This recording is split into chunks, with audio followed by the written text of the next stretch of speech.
ہے اللہ اس کو سکون کی نیند عطا فرماتا ہے۔ میرے پیارے آقا علیہ السلام کے پیارے دیوانوں، لیکن افسوس کی بات یہ ہے ہر چیز کے لیے وقت ہے، اللہ کے لیے وقت نہیں۔ جس خدا نے زندگی دی، زندگی کا ایک ایک لمحہ دیا، اس خدا کے لیے وقت نہیں، اس خدا کے لیے ٹائم نہیں۔ میرے پیارے آقا صلی اللہ علیہ وسلم کے پیارے دیوانوں، ایک مرتبہ اللہ رب العزت نے جبریل امین سے پوچھا، جبریل بتاؤ امت محمدیہ اگر 2 رکعت پڑھے گی تو تم کو کیا اندازہ ہوتا ہے، میں اس کو کیا عطا کروں گا؟ جبریل عرض کرتے مولا تو جانتا ہے میں کیا عرض کروں؟ اللہ نے فرمایا جبریل میرے محبوب کو امتی اگر 2 رکعت ادا کرے تو میں اس کو جنت عطا کروں گا۔ کہاں کتنی بڑی عطا کرے گا؟ اللہ نے فرمایا جبریل 70,000 سال تک تو جنت کے اندر اڑتا پھرے گا، اتنی جنت 2 رکعت پر میں اس کو ادا کروں گا، عطا فرماؤں گا۔ آپ غور فرمائیں یہ 2 رکعت کی برکت ہے۔ جب 2 رکعت کی برکت سے اتنی بڑی جنت ملے گی جس میں جبریل 70,000 سال تک پرواز کرے، ارے جب 2 رکعت کی برکت سے اتنی بڑی جنت مل سکتی ہے تو کیا نماز کی برکت سے مکان میں برکت نہیں ہو سکتی، دکان میں برکت نہیں ہو سکتی؟ میرے پیارے آقا علیہ السلام کے پیارے دیوانوں، سرکار غوث العظم شیخ عبد القادر جیلانی رضی اللہ تعالیٰ عنہ فرماتے ہیں کہ بے نمازی کو مسلمان کے قبرستان میں دفن مت کرو، اگر وہ مسلمان جن کی مغفرت ہو چکی ہے اور اس کے بازو میں بے نمازی دفن کیا جاتا ہے تو مغفرت یافتہ بندہ بھی اس کی وجہ سے تکلیف کا شکار ہو جاتا ہے۔ اس لیے بے نمازی کو مسلمانوں کے قبرستان میں دفن نہ کرو۔ سرکار غریب نواز فرماتے ہیں بے نمازی سور سے بھی بدتر ہے، خنزیر سے بھی بدتر ہے۔ میں تم سے پوچھنا چاہتا ہوں خواجہ کا دم بھرنے والوں، غریب نواز رحمت اللہ علیہ فرماتے ہیں بے نمازی خنزیر سے بدتر ہے۔ غوث پاک فرماتے ہیں اللہ اکبر، ایک طرف سے غلاظت میں بھرا کتا آ رہا ہو، ایک طرف سے بے نمازی آ رہا ہو، تم کو دائیں یا بائیں ہٹنا پڑے تو کتے کی طرف ہٹ جانا، بے نمازی کی طرف نہ ہٹنا، کیونکہ بے نمازی پر اللہ کی لعنت برستی ہے، کتے پر لعنت نہیں برستی۔ کتے کی غلاظت لگے گی تو پانی سے دھو دی جائے گی، لیکن بے نمازی کی لعنت لگے گی وہ پانی سے نہیں دھل سکے گی۔ میں تم سے پوچھنا چاہتا ہوں مولا علی فرماتے ہیں جس نے ایک وقت کی نماز جان بوجھ کر چھوڑ دیا اس کے لیے میرا فتویٰ ہے کہ وہ کافر ہو گئے۔ علی کے ماننے والوں مجھے بتاؤ علی جس پر کفر کا فتویٰ دی، علی کے مرتضیٰ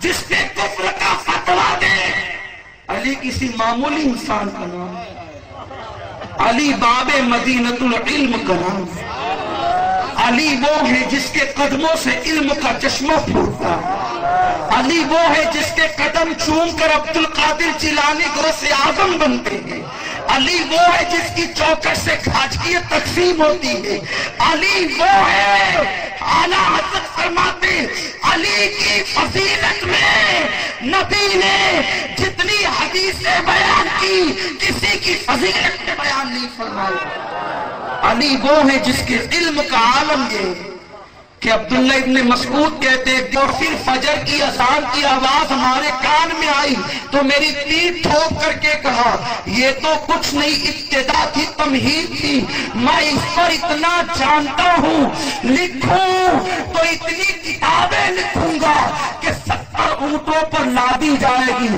صرف بے کے نکتے کو علی اتنا جانتے ہیں، کہہ سکتے ہو مفتی کے فتوے کو خطا کہہ سکتے ہو، کیا علی کے فتوے میں بھی خطا ہو سکتی ہے؟ اگر علی کا فتویٰ خطا کرے تو پھر خطا سے کون بچ سکتا ہے؟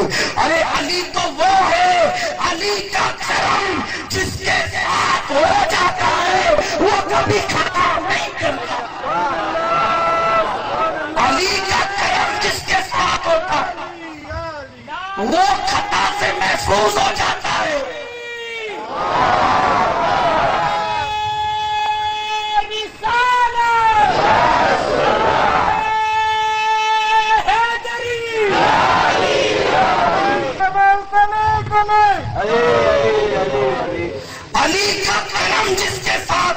وہ خطا سے محفوظ ہوتا ہے.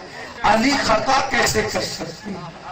علی پر ناز ہے، علی کے فتوے کو بھی مانو. مولا کائنات فرماتے ہیں اب ذرا بتاؤ مسلمانوں، سوچو کس مقام پر تم کھڑے ہو. اس لیے توبہ کرو، سچے دل سے توبہ کرو. توبہ کرو گے اللہ تمہاری توبہ قبول فرما لے. جو ہو چکا ہو چکا. اب آگے کی زندگی کو غنیمت جانو، صدق دل سے توبہ کرو. اللہ معاف فرمانے والا ہے، اللہ کرم فرمانے والا ہے. توبہ یہ نہیں کہ آپ کانوں کو کھینچیں، توبہ یہ نہیں آپ گالوں کو پیٹے. توبہ یہ ہے کہ آپ نے اللہ سے عہد کر لیا، اے اللہ آج کے بعد نماز نہیں چھوڑوں گا. پھر اللہ اکبر، کائنات ادھر کی ادھر ہو جائے، دنیا کا نظام بدل جائے، پھر نماز نہ چھوٹے. آپ کو پتا ہے میرے آقا نے فرمایا کہ اگر ڈوبنے والا ڈوب رہا ہو اور اس کی نماز باقی ہے اور نماز کا آخری وقت آ گیا، اب بھی اس کو چاہیے کہ وہ ڈوبتے ڈوبتے نماز کی نیت کر لے. اگر وہ ڈوبتے ہوئے نماز کی نیت نہ کرے گا تو مجھے ڈر لگتا ہے کہیں اللہ اس نماز کا سوال نہ فرما دے. فقہا سے کسی نے پوچھا کوئی تو منزل آتی ہوگی جب اللہ نماز معاف کر دیتا ہوگا، جب رب نماز معاف کر دیتا ہوگا. تو فقہا فرماتے ہیں اگر کوئی جنگ ہو رہی ہو، اس جنگ میں مسلمان جنگ ہار چکے ہوں اور لوگ اپنی جان بچا کر کے بھاگ رہے ہوں اور دشمن دوڑا رہا ہو اور نماز کا آخری وقت آ جائے، اب بھی مسلمانوں کو چاہیے کہ وہ بھاگتے بھاگتے نماز کی نیت کریں اور اشاروں سے نماز پڑھیں. لیکن اب بھی ان پر نماز معاف نہیں. اگر وہ جان بوجھ کر چھوڑ دیتے ہیں، خوف ہے کہ کہیں اللہ ان سے اس نماز کے بارے میں سوال نہ فرما لے. وہ چھوڑ دے تو چھوڑ دے، یہ اس کا کرم. اگر وہ کسی سے نہ پوچھے، جس نے ساری زندگی گندگی میں گزار دی اس کو بے حساب چھوڑ دے تو اس کا کرم. لیکن وہ پوچھنے پر آئے تو پھر بہت پوچھ سکتا. اگر وہ پکڑنے پر آئے تو پھر چھوٹی چھوٹی بات پہ پکڑ لے. نماز تو نماز. نماز پڑھنے والے یہ نہ سمجھے کہ پھر ہم نماز پڑھیں گے تو پھر سب کچھ ہمارا ہی ہے. نماز پڑھو جنت کے لیے نہیں، اللہ کی رضا کے لیے. جنت تو نبی کے صدقے میں ہے. ہم نماز جنت کے لیے نہیں پڑھتے، نماز اس لیے پڑھتے کہ نبی کی آنکھوں کو ٹھنڈک پہنچے، نبی کو خوش کرنے کے لیے پڑھتے. ورنہ خدا پکڑنے پر آئے تو نمازیوں کو پکڑائے. ایک بزرگ تھے جنہوں نے 70 سال تک پوری زندگی عبادت میں گزاری. مرنے کے بعد کسی نے خواب میں دیکھا، پوچھا کیا حال ہے؟ کہا کہ بخشش نہیں ہوئی، ابھی تو معاملہ رکا ہوا ہے. کہا 70 سال عبادت میں گزرے؟ کہا ہاں. ایک جملے پر میری پکڑ ہو گئی، اللہ نے ایک جملے پر میری پکڑ کر لی. کہا کہ آپ جیسا ولی، آپ جیسا بزرگ کہلانے والا کس پر پکڑ ہو گئی؟ فرمایا اپنے گھر کے آنگن میں بیٹھا تھا اور بارش کا موسم نہیں تھا، اچانک بارش ہونے لگی. تو جب بارش ہونے لگی تو میرے منہ سے نکل گیا اوف، یہ بے وقت کی بارش. میرے منہ سے نکلا بے وقت کی بارش. جب انتقال کے بعد رب کے حضور پہنچا تو رب نے پوچھا بندے ہمارے یہاں تو ہر چیز کا ایک وقت مقرر ہے، پھر تو نے بارش کو بے وقت کیسے کہہ دیا؟ جب تک تو بارش کو بے وقت ثابت نہیں کرے گا ہم تجھے بخشیں گے نہیں. اب میں کیسے بارش کو بے وقت ثابت کروں؟ موسم تو تم نے بنائے ہیں کہ جون سے لے کر کے فلاں مہینے تک بارش ہوگی، فلاں سے لے کر فلاں مہینے تک گرمی ہوگی، فلاں مہینے سے فلاں مہینے تک سردی. تقسیم تم نے کیا ہے، اللہ نے نہیں کیا.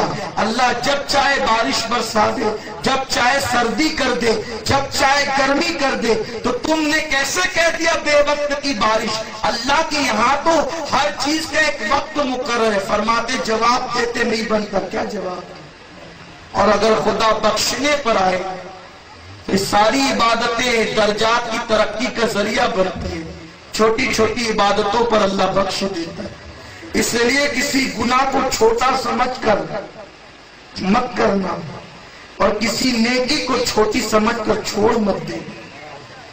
امام غزالی رحمۃ اللہ علیہ 500 کتابوں کی مصنف، 500 کتابیں لکھی، اور ایسے بزرگ ہیں جنہوں نے عالم بیداری میں رسول اللہ کی زیارت کی۔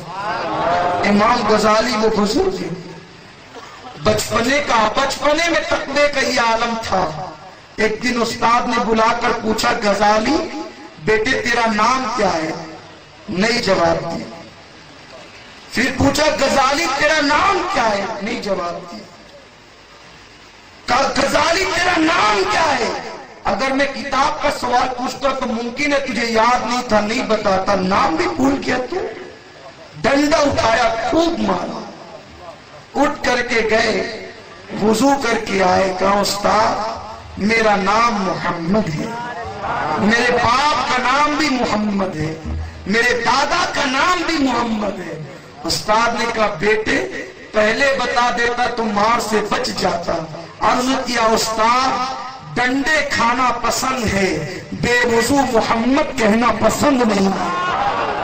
بچپن میں جس کے تقوی کا یہ عالم ہو وہ حضرت امام غزالی۔ امام غزالی رحمت اللہ تعالی علیہ دنیا سے تشریف لے گئے، خواب میں کسی نے دیکھا، پوچھا امام اللہ نے آپ کے ساتھ کیا معاملہ کیا؟ فرمایا جو 500 کتابیں لکھی تھی وہ ایک طرف رہ گئی، اس سے تو درجات بلند ہوئے، نمازیں پڑھی تھی درجات بلند ہوئے، تہجد پڑھی تھی درجات بلند ہوئے، تقوی اختیار کیا تھا درجات، بخشش ہوئی جس پر وہ بہت چھوٹی سی نیکی، بہت چھوٹی سی نیکی پر میری بخشش ہوئی۔ پوچھا وہ کون سی نیکی تھی؟ فرمایا کہ میں کتاب لکھ رہا تھا، کتاب لکھتے ہوئے میں نے دیکھا کہ جو کتاب میں لکھ رہا تھا اس پر ایک چونٹی آئی، اس کے منہ میں دانا تھا، میں نے